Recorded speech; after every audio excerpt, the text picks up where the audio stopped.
Hello, how y'all doing? Good, how are you? I can hear you, so that's good. We love that feature. Okay, what I do regularly is start with sharing a screen, so let's just go that way. And then darn it, I sort of was doing a silly thing. Okay, there we go. So I'm going to share a screen, and then because I'm working on my laptop without a desktop as well today, if you just raise your hand, and don't unmute, I probably won't hear that you have a question. So I'd say definitely unmute and audibly sort of do something. Or if you put something in the chat, I might notice that there's something waiting for me in the chat, and hopefully I could see it. But today it'll just be that kind of a day. So I want to start by mentioning a couple things. One of them is done grading the midterms. Yay. As a group, you did pretty well. Happy about that. If you sort of look down where it says exams, um, I think clicking into that should come on, slowly, slow. Okay, so yeah, I've got answers to some questions, so that should be helpful for you. I didn't spend a lot of time commenting on, oh, yeah, more details here. You could look at the answers and see what you're thinking. If you have questions related to partial credit, I'm happy to clarify. In fact, I really like it when people show up at office hours and argue for points. Actually, I don't like it because it comes across as like, oh, I want more points. But if you phrase it this way, it always comes across really well. If you say basically, oh, I don't know why I didn't get full credit because here's my answer. Here's what you wrote is a good answer, and they're pretty similar in my mind. And here's a friend who also like had a pretty comparable and good answer. And so I'm not sure I'm understanding why I didn't get better credit, or something along the lines of, hey, can you just explain this to me? Those are all good ways to sort of get full understanding, and that's always good. You might have noticed the information I sent out earlier that class time is like shifted to now, and so if you didn't notice that, you're probably someone who's going to be watching on videotape later because we're recording this. Want to mention that Wednesday it's the same sort of a deal, except for it has nothing to do with the soccer game, but rather my life. And I literally had before the term started and was thinking this is a likelihood. And I apologize again if this is inconvenient for you, but Wednesday office hours will be 1 till 2, and then class will be from 2 till 3. So right before class is office hours, and then there's class, and it's 2 hours before normal, and only on Wednesday. And honestly, if that sort of annoys you, just let me know. Email me. If none of you like care, um, that's even better. But yeah, please let me know if you're frustrated. There's not some I can't do everything, but I can do some things. So let's maybe jump in and note there's some homework problems due tonight. Y'all know about that, and I wanted to sort of stop and pause and ask if you had any questions related to, first off, administrative things, and then second, related to homework questions or past topics. So, any questions about anything administrative? I just kind of had a question about one of the concepts we went over in the last lecture. Yeah, love it. Um, I was wondering if you could like briefly explain what random assignment is again.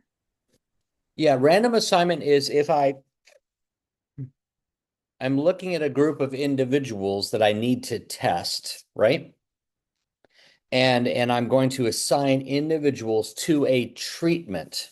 So I randomly either assign the individual's true treatment or a treatment to the individuals. It's really half one, 6 dozen, half a dozen of one, six of the other.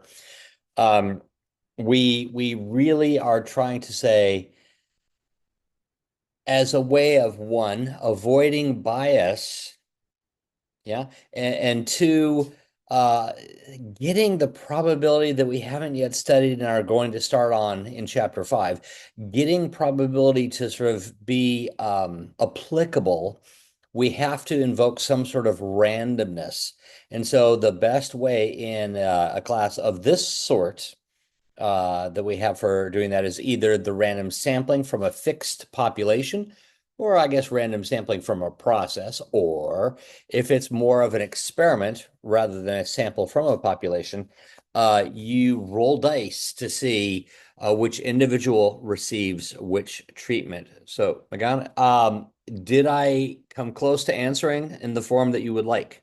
Yeah, that makes sense. Thank you. Anyone want to follow up on that though? For a question like the in the homework, it was the select a random word from the dictionary question. What sort of answer were you looking for with that? Oh, I don't remember the question. Okay, no So worries.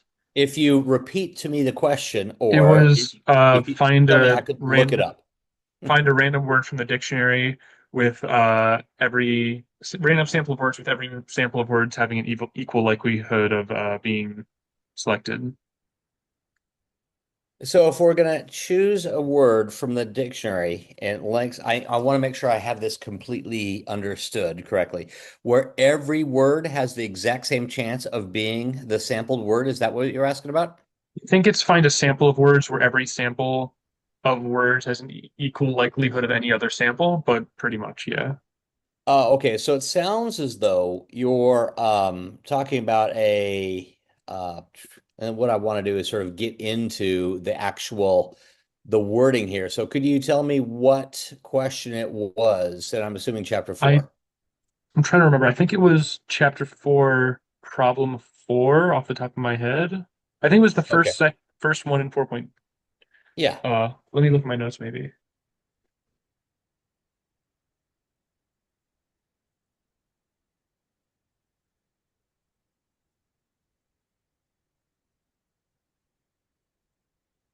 Chapter 4, section 2 is my bet. Yeah, first problem in chapter four, section two. Yeah. And I'm slowly making my way there. Okay, so yeah, just devise a procedure. So tell me how you're going to get it done. And so my answer would be, well, it's going to be hard, but uh, if you really wanted to do it, could you take a dictionary and let's say choose one online because that's quicker and easier? Could then you scan the entire dictionary in to your file, if you will, and give each word a number, if you will. So, word aardvark, I'm assuming that's early in the alphabet. That's going to get a number like 1 or 57 if it's the 57th word alphabetically. And Zanzibar, I don't know, it's going to be 40,615. So every word in the dictionary, you scan it in, you assign it a number or an integer, if you will. And then you go one up through capital N. That's the number of words in your dictionary, and randomly choose a sample of size, say 5. You would say, well, I'm going to pick one of those N, capital N words, and then I'm going to say that's my selected word, and then I'm going to choose another one. And if it's the same as the first, I'm going to toss the first word back and repeat again and pick another one. But I repeat the process of getting a word and checking to make sure I haven't gotten already until I hit 5. So, John, does that get towards? Yep, that's what I did. I was just not confident in my answer.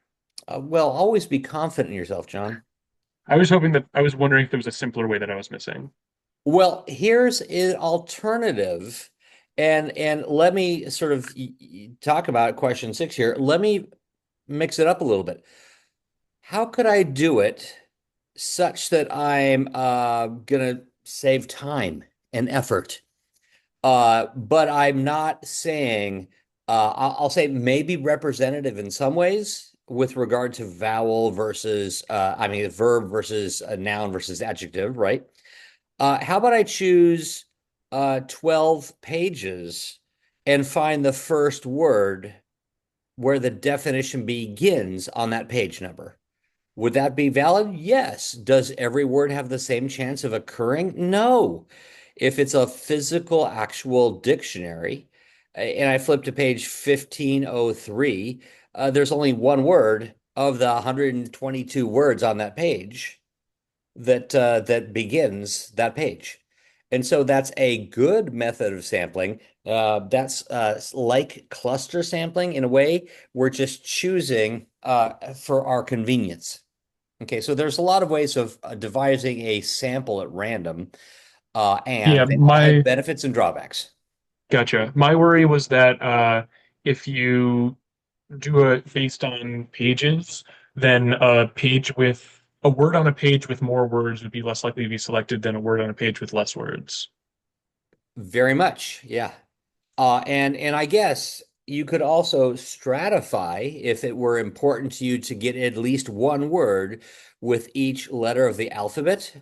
You could stratify and say, well, I'm going to sort of sample two of the A's and two of the B's and two of the C's and two of D's and then three E's, etc.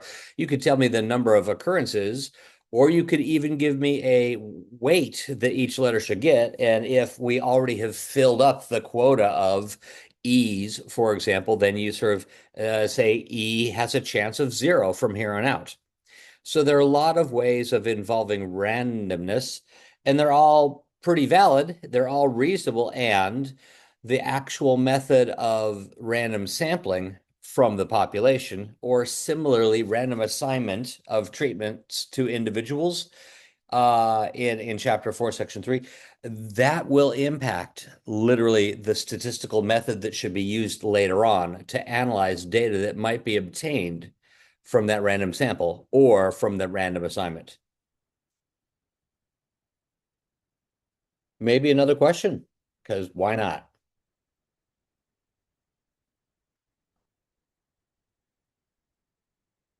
Okay. So how about um, if there aren't any other questions, what I want to do is mention two things about the lab for the day and then sort of get into the content, and we'll hopefully finish. I'll mention three, maybe even four things. One is, yeah, I fiddle with the lab groups in only like two cases. And it's no big deal, but essentially, like I said, there is a group that was down to two, and I moved some folks around so that way they're not at two anymore, but there's still one other group at size two where maybe if they tell me they want to not be in a group of size two, we can take an additional volunteer to help out. But that's if there's someone who's willing to volunteer. So if you're in a group of two and you let me know that that's not good by you, maybe I could find another group of three and merge y'all together, or a group of four and peel one off. But it's up to you all if you're happy with things. I'm good. And if you don't tell me you're unhappy, I'm assuming you are. Second is I'm vaguely excited about chapter 5 because I don't get to do a lot of probability. I'm a statistician by trade. I do probability from time to time, but it's really largely in Stat 313 that I get to say, oh yeah, that cool stuff. And that's really fun. So I'm sort of excited about this.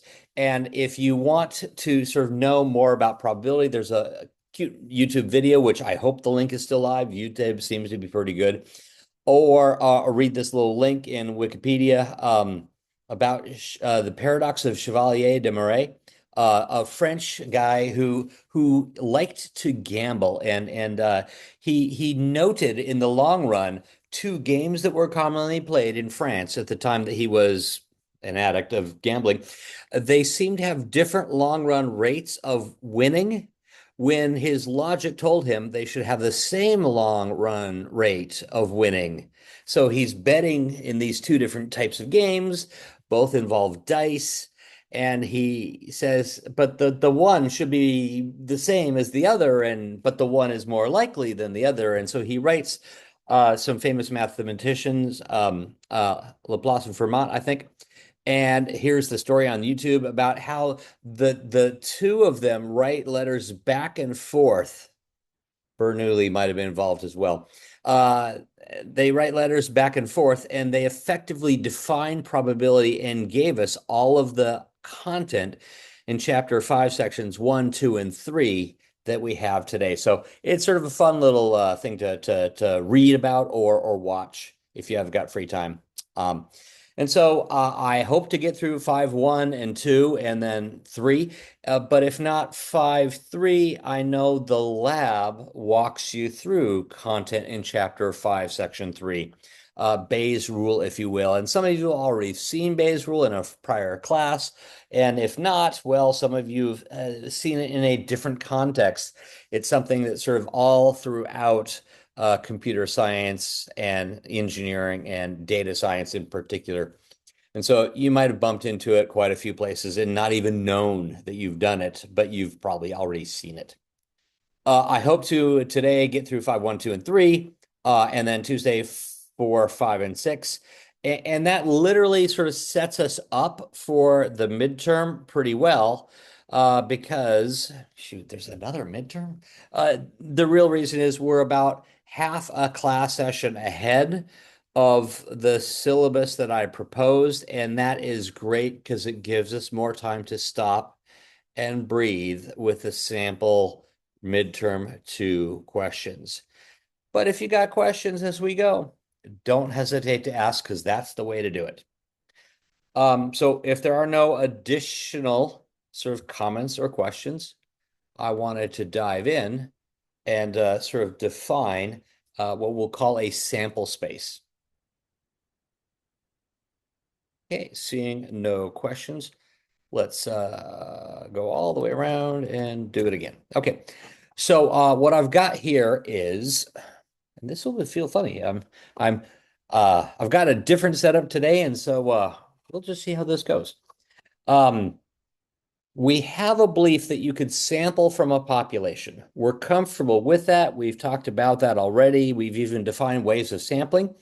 Essentially, I have in mind the following thought. There's this sample space, which we will call script S, the sample space.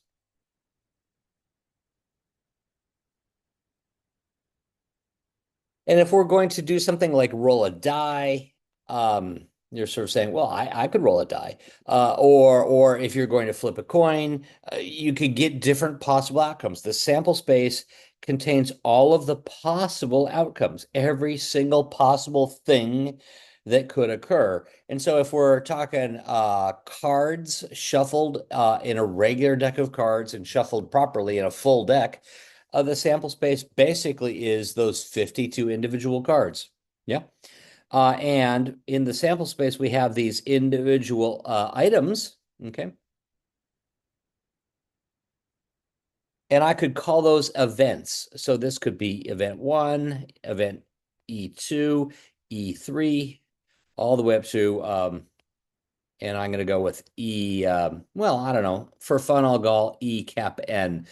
I'm not saying it's a population, but I'm saying if there's capital N items that could occur, okay, these simple events that are so small that they can't be broken down anymore. Like if I say draw a card off the top of a well-shuffled deck, you're sort of thinking you got the ace of spades. Okay, I can't sort of divvy up even more than that. I mean, we could talk all about all aces or all spades, but ace of spades, it is an event that's so small that you can't chunk it out any further. Okay, so we usually use an E for these simple events, and I'm going to go with just E1, 2, 3, 4. It's up through EN. Now, if we define composite events, A could be something like this. Okay, I did the sound effect, but I didn't do the drawing. So the event A corresponds to a collection of simple events. So it's a subset of the sample space. Okay, so good. Yay. What about an event B? B could be another subset of the sample space. And I'm going to sort of draw this in such a way that you're sort of thinking, oh, then diagrams might happen. Okay, so here's the event B. I'm just saying we have this sample space, and I'm going to say, well, some things are called A's. And another collection of things, maybe including some of the A's, but maybe not, some of those things are called B's. And so here's an example. A could correspond to all the hearts. if I'm drawing the card off of the top of a well-shuffled deck, and B could be called face cards.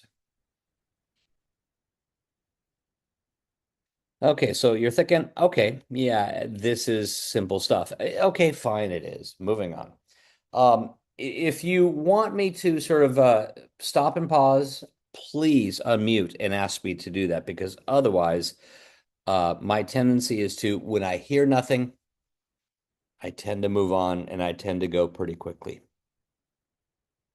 Okay, so let's talk about the sample space here and A and B.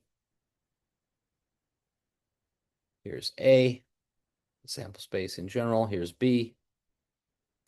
What about A? No, shoot. Boom, boom. I want to get rid of that. What about the event A union B? Sometimes gonna call it A and B. I'm sorry, I said that entirely wrong. I apologize. Let's write that correctly. A intersection B. There we go. Get it right, Steve. A intersection B. So that's like an upside down capital U. So it says A and B both occur. So if A was hearts and B was face cards, okay. I guess Jack, a queen, or a king of hearts. Those are the three that are face cards and hearts. So the word "and" basically is the way you ought to think about it. So I like to sometimes shade in the intersection to say, oh, well, what is the thing? It's that. So we see A and B, we're happy. If A and B are actually, any questions about that? Okay, so I say, or we will say that A and B are disjoint. A and B are disjoint if, actually, if and only if A intersect B or A and B is the empty set. In other words, you can't have anything in the intersection. If there's nothing in the intersection, I guess graphically we would draw that. So Venn diagram, sort of looking picture here. I would probably draw A and B emphasizing the fact that there's nothing in the intersection. I guess if I was feeling a little bit frisky, I would probably go with A here and B there. And I would say there's nothing in the middle. I prefer this style of drawing it. But that's only if you know there's a disjointness. If you know there is no overlap, draw them as lacking an overlap. If, on the other hand, you don't know if there is an overlap, maybe showing like this second figure, showing it that way is wise. And if later you discover that there is nothing in the intersection, you could literally then say, okay, nothing there. I'm going to write in the empty set. Any questions about disjoint events? Okay. How about the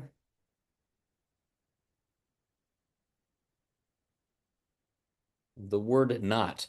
Not A, or if you will, A prime. Some books will say A complement. Okay. I'm going to say if here's the event A, if you are not inside of A, I'm shading you in right now. So not a hearts. Again, remember A is you got a heart. The event not A is something other than a heart. You got a club or a spade or a diamond. Okay, not A is everything else. Okay, question about that? Okay, what about the word or? A or B in English. A union B if I'm using that notation, a big old cap U for union. And I'm going to write that as A, that is B.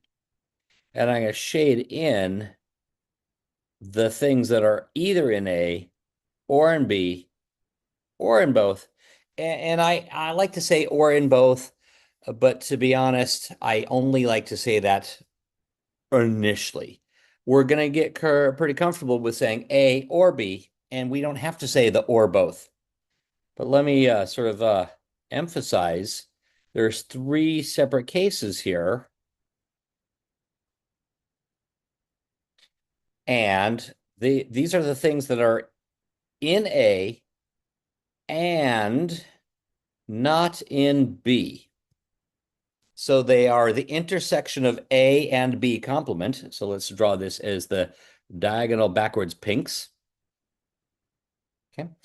There are the things that are in B, but not in A. So I'm going to write that as A complement intersected B. And I'm going to write this as the backwards oranges. You know what? That is not too contrasting with the brown. I'm sorry about that. Let's go with backwards blue instead. There we go. So they are in B, but not in A. And then there are the things, and let's go with I guess dark blue. There are the things in the intersection, A and B both. They are both in A and in B. They are things that are in both, and I'm going to go backwards diagonal blues. So my event A union B can be written out as a collection of three ors. It's A, but not B, or A and also B, or not in A, but in B.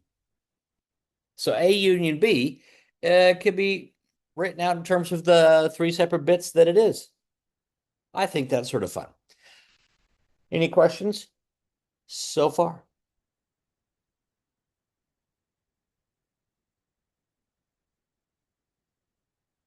Okay. So what I want to do is to move into chapter 5, section 2 now, and then define relative frequency definition of probability. Okay. So for any event A, the probability of the event A corresponds to the number of times we get an A divided by the number of trials. Okay. As the number of trials goes upwards to infinity. Okay, so as definitions go, I find this one cool and annoying. Let me explain both. It's what our friends Fermat and Laplace and Bernoulli came up with years ago to solve the paradox of Chevalier de Marais.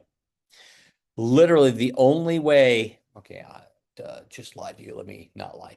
One commonly accepted, very, very commonly accepted way of defining the word probability is this. There are some people who define probability differently, and they might fight to the death about the definition, but at least we can agree if this is your definition of the word chance, then what you mean is the following. Okay. So if I want to talk about the chance of a heads on a coin, and let's talk about spinning a coin. We take the quarter, we stick it on its edge and flick it, and it spins around, and eventually it falls down on either the head side or the tail side. Or I guess if we're super lucky, it could stay right on the edge. You could claim edge. That's a very small chance, I'm sure. But the chance of a heads on a coin, the only way we can determine the probability of heads on a coin is to take the coin and flip it heads. Okay, good. One heads in the one flip. The ratio of one heads to one flip is one. Flip it again. Okay, so another heads, two heads in the two flips. Yay, chance is one. Oh, well, it says I gotta do it again. Okay, I have to flip the coin more than twice. Flip the coin a third time. And oh, tails. So it's two heads in the three trials, two thirds. And you're going to remind me, you haven't hit an infinite number of flips yet, Steve. And so I'm saying, well, yeah, I guess I could do more. And we could keep flipping and flipping and flipping, or keep flicking the coin and spinning it on its edge to find the chance of something occurring. You have to literally try it an infinite number of times and the same chance every single time. And really, the fact that it is the same chance every single time, the success chance remains the same, is why it's the long run ratio of times that we get the heads to the number of times we spin the coin. That's how we define this. And so you're saying that's an awkward definition. And I agree with you. It is really pretty awkward because in a situation where we can't literally try something an infinite number of times, we might not have even given you a definition of probability. So the relative frequency definition of probability is still that.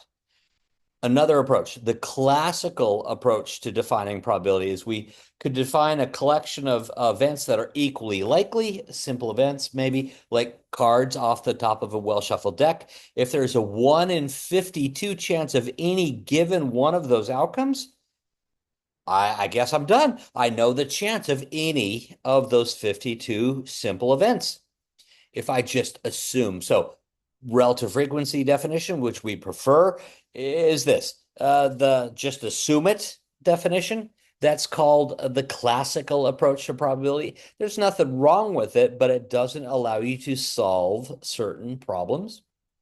There is actually a third and a fourth definition. I'm only going to tell you the third definition. And the third definition is the chance of something happening is the chance that you think it happens. And that immediately causes some of us to get a little bit anxious because what if you think there's a higher chance of something than me? Well, we might disagree on the probability, and that feels really uncomfortable. So if you get these two weathermen on competing TV stations saying, oh, the chance of rain tomorrow, one might say 40% and one could say 52%.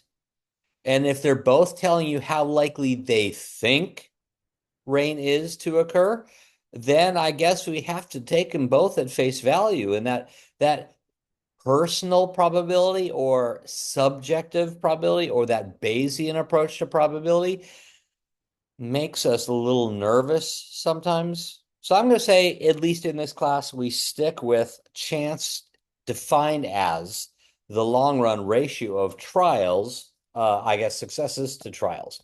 Okay. So let's tell you some definitions or rules that apply to probability, regardless of your definition, even though we have this relative frequency definition. Yay. Here are rules that apply to all definitions of probability. Okay. 0 is less than or equal to the probability of event A, less than or equal to 1. And that's true no matter what event A it is. 0, I guess, means it's never going to happen. Shoot, the long run frequency definition says you never got a heads and you never will get a heads if you're flipping this coin because the coin has two tails on it. Or perhaps you're at the other end, and if every time you try something you end up succeeding, your chance of success is 1, and you got to do it an infinite number of times, your chance always being 1 says the probability is 100% or 1.0. So probabilities are numbers that are in the 0 to 1 range. Another rule is across all of the events in a sample space, or if you will, the probability of E1, or maybe I'm going to use the union. I'm sorry. Boom. Union E2, union E3, union all the way up to E cap N across all the items, the simple events in your sample space, has to be exactly 1.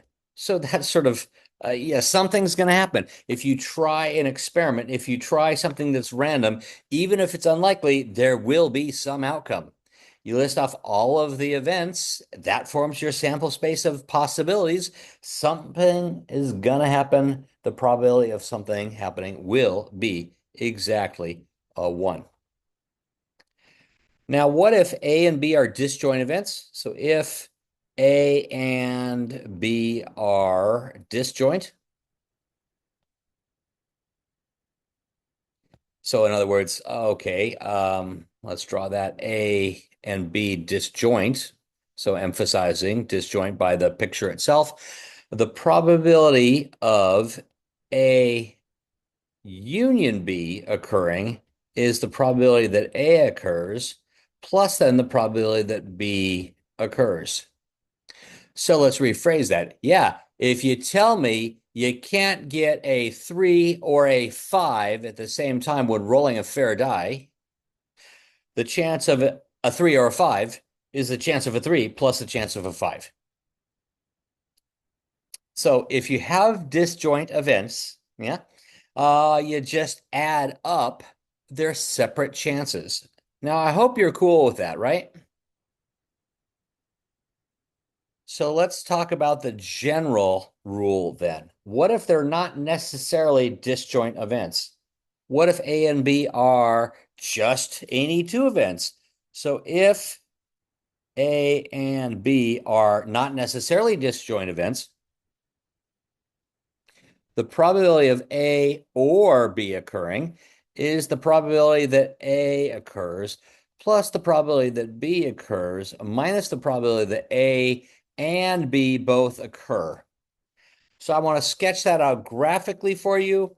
Actually, hold on. Yeah, I'm going to sketch that out graphically for you and try to prove it using things we've already agreed upon. So there's A, there's B, and I'm going to go with this purple color initially. The chance of A occurring, got it there. Now I'm going to switch over to pink and diagonal the other direction. B occurring is sort of that region there. And it looks as though if I add the chance of B and the chance of A together, I've sort of put in that middling zone, which I'm trying to highlight in cyan now. I've got those things listed twice. So I've got that A intersect B occurring 2 times. I have to subtract one out. And so we're going to subtract out that intersection.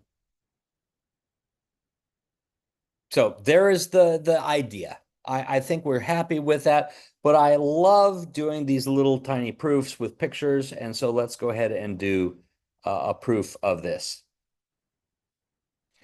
So let's go with our friends A and B. And I'm going to try and draw here. There's A, there's B. And like we did before, we've got these 3 separate regions, A and not B. Then the second region, which I'm switching over to green for. Not enough contrast for me, but we'll go with it. There's the section that's called A and B, both occurring. And now let's switch over to orange for that third region. That's not in A, but definitely in B. So my 3 regions in what we called earlier A union. Let's back out of that. Bum bum. A union B. We can write that as, like we said before, these 3 things taken together, added up, if you will. I guess unioned together. So A union B, I could rewrite it. And because these 3 separate regions are disjoint, then I could say the probability of the disjoint regions is the sum of the chances of those disjoint regions. So the chance of A and B plus then the chance of actually A and B prime, A and B both, plus the chance of not A, but also definitely in B. Okay, so far you're cool. So what I'm going to do now is add and subtract the same number, which is a little goofy, but why not? This is the chance of A and not B, plus the chance of A and B. Now I'm going to add in also the chance of A and B right there. Now I'm going to add in the chance of A not and B, but I'm going to subtract out the probability of A and B. We essentially took I'm going to highlight them here in yellow. My things A and B, I'm going to add it in and subtract it out. So adding something and subtracting out is adding 0. There's no change. But now let's collect these things here. And I'm going to say, oh, you know what? That right there, A and not B, added to A and B, that's just the probability of A. And now I'm going to switch gears and go with purple for fun. Probability of A and B, along with A prime and B, that's the purple there. And then what was formerly orange and now purple here, that's just the chance of B occurring. And now if I subtract the chance of A and B, the thing that we subtracted out second because we added it in, yeah, we've got a proof. I am happy as a clam. I hope you're all happy. Do you want to ask about any questions related to the picture or the quick little prooflet? Okay. So let's move on and talk about two more things that I think are sort of key before the lab. One of them is the probability of a not or not A is just 1 minus the chance that A occurs. And that's literally because the probability of the sample space is 1, and the probability of the sample space could be written as the probability of A plus the probability of A not occurring. And those two things sum to 1. So I guess the probability of a complement must be 1 minus the probability that A occurs. Check. Yeah. Okay, now let's talk about conditional probability, chapter 5, section 3. And that's, again, the emphasis of the lab, but it's also what allows us to make a lot of progress in probability. We define the probability of A occurring given that B has already occurred. Okay, I said that a little bit aggressively. The chance that A will happen, given that B will happen. So if A given B is what we're talking about, yeah, you're saying, let's just assume B has happened. Okay. That's equal to the probability that A and B both occur over the probability that B occurs. So it's sort of like this. We've got A here, B there. And if we're saying, aha, B has happened, it's almost as though our old sample space, which I'm going to now draw here, S in black, our new sample space is just B, getting B for bigger. Yeah, so our new sample space, S prime, is just B. B has already occurred. What's the chance that A occurs? Well, A is just that little thing off to the left.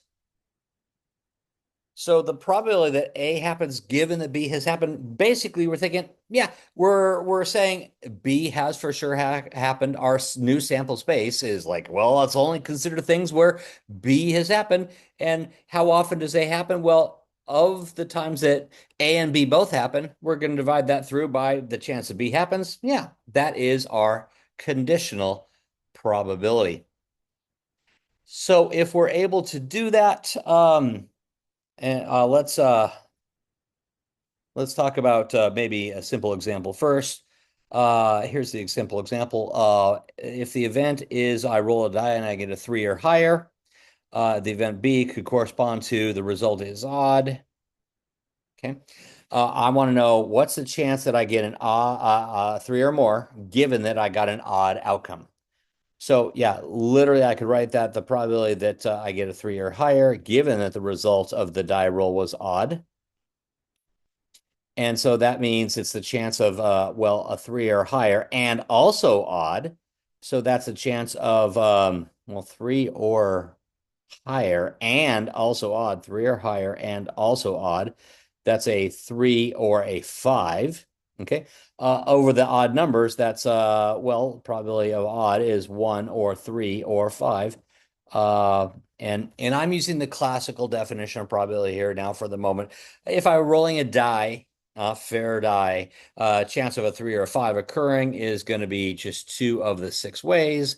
And there's 3 of the 6 ways of getting a 1, 3, or 5, an odd outcome, if you will, 2/3. Let's rephrase. I walk up to you and say, aha, I rolled a die, and the result was odd.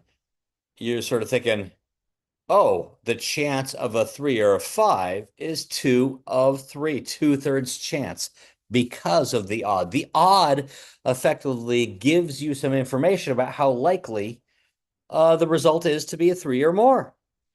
Because if I asked you, well, I'm going to roll a die, what's the chance that I get a 3 or more? You're sort of thinking 3 or more. There's a 3 or a 4 or a 5. There's 3 of the 6 ways. That's a 3 in 6 chance or a 50% chance. We're not going to be able to do a lot with that. But what we can say is we can sort of take our definition here and write it out in a little bit algebraically a different order. What we'll call the general multiplication rule, multiplication rule. The probability of A and B both occurring could be written out as the chance that, and I'm going to sort of, I just sort of screwed up the ordering here. I'm going to sort of get to the multiplication rule in a second, but I'm going to get there by reminding you of our definition of conditional probability first. The probability of A given B has occurred is the probability that A and B both occur over the chance that B occurs. Okay, let's just multiply both sides by the probability of B and flip the left and the right-hand side. I would then get the multiplication rule.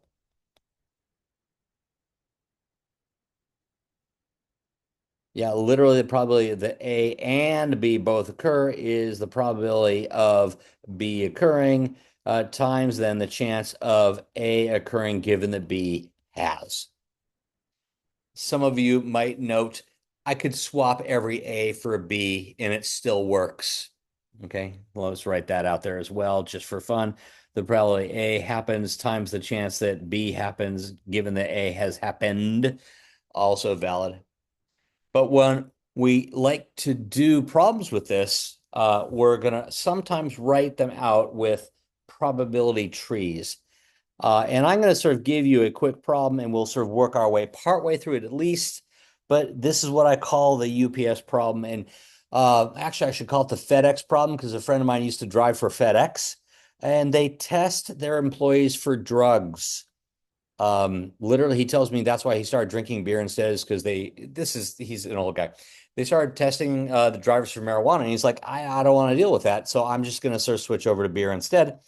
And so let's consider a situation where some of the drivers are users, and let's say they are either M, using marijuana, or they don't. Okay. And if they use or don't use, they will either test positive or they will test negative. Again, there's two states of nature. They're either going to test positive or negative.